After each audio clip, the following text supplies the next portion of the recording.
Hi friends, welcome to Get Your Play Online.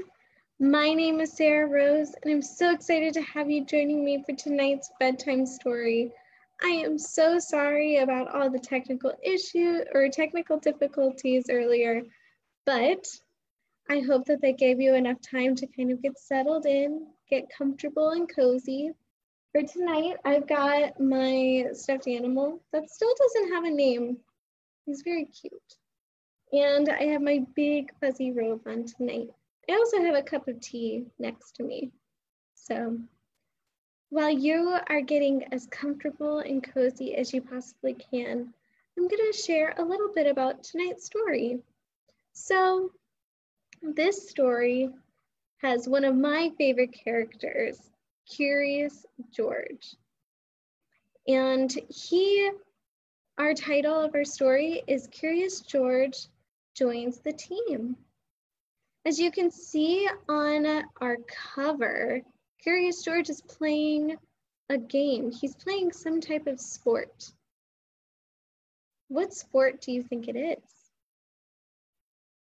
I see a basketball hoop and a basketball. That's right, it's basketball. Very good.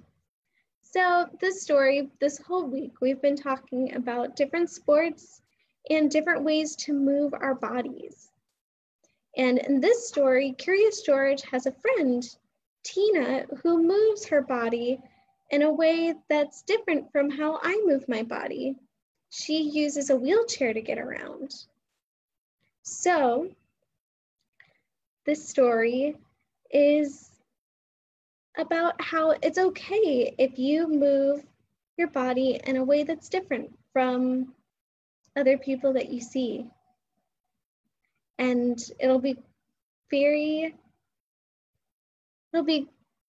I'm excited to see how Tina plays basketball.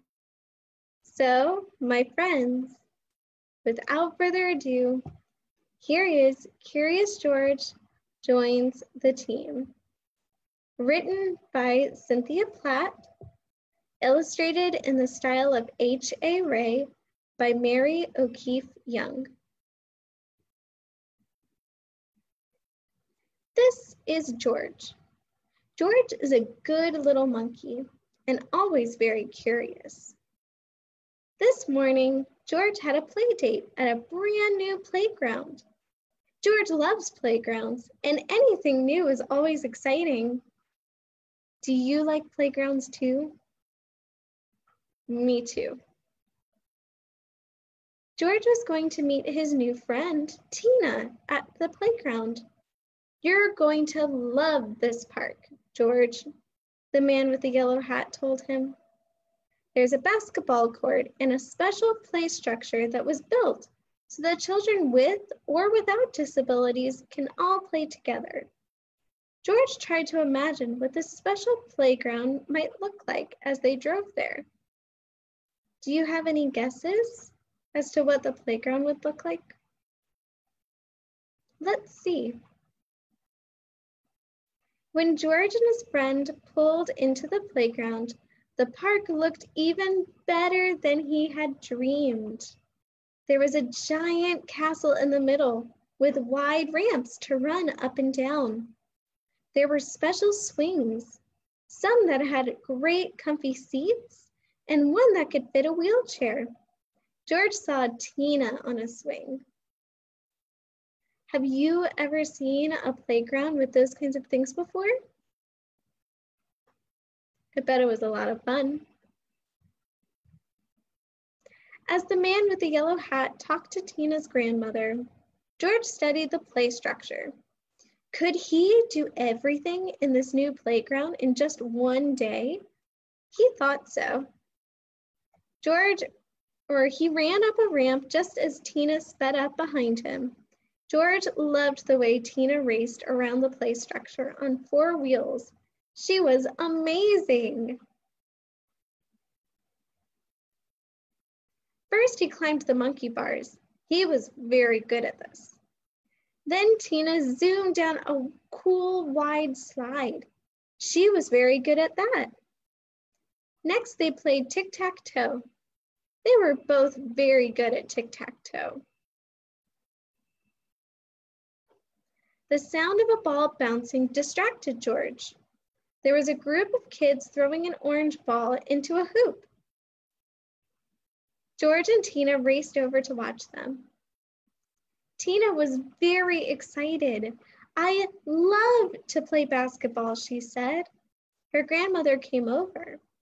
"Why don't you ask if you can join?" she said. But Tina was too shy to ask, and she looked a little sad.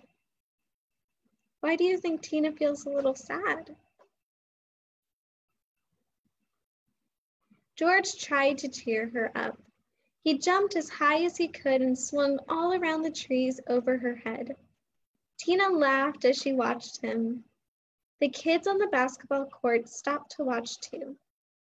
"I'm Jenna, and we're the Slam Dunkers," a girl told George. "Do you want to come and play with our team?" He had never played basketball before.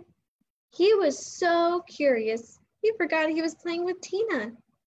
He ran off onto the court and took the ball. Basketball was so much fun. George learned to dribble the ball and throw it to his teammates. He was super at jumping up to catch the ball when it rebounded off the backboard. Look at him hanging from the basketball net. How silly. During a break, Tina wheeled her chair onto the basketball court. "Can I play too?" she asked in a quiet voice. George hoped they'd be on the same team, but the other kids weren't so sure. "You play basketball?" Jenna asked. "Sure, I play it all the time," answered Tina. Then George had an idea. He got the ball and with one quick leap, he threw it to Tina. Tina looked surprised, but then she wheeled onto the court. She shot and she scored. All of the kids on the Slam Dunkers cheered while George turned flips of joy. Then Jenna threw the ball to Tina, and she scored again. Tina was a great basketball player. "Like I said, I play a lot at home," she reminded them. "I can tell," said Jenna. "We play every week. Do you and George want to join our team?" How exciting! George and Tina played basketball all afternoon. They even made plans to come and play together another day soon. Tina and George were part of a team now, and they always scored the most baskets. The end. Now, my friends, that story shows that not everyone moves in the same way, not everyone plays basketball the same way, but that doesn't mean that being different is not okay. Tina was a really good basketball player, even though she didn't move around the court the way her teammates did. She was still really good at basketball. So my friends, as we keep moving and keep talking about sports this week, just know that if you move your body in a different way than other people around you, but that's okay too. So my friends, I want to thank you again for joining me for tonight's bedtime story. I had a lot of fun. My teddy bear friend had a lot of fun, and I hope that you had a lot of fun too. So until next time, take care and have a good night. Sweet dreams.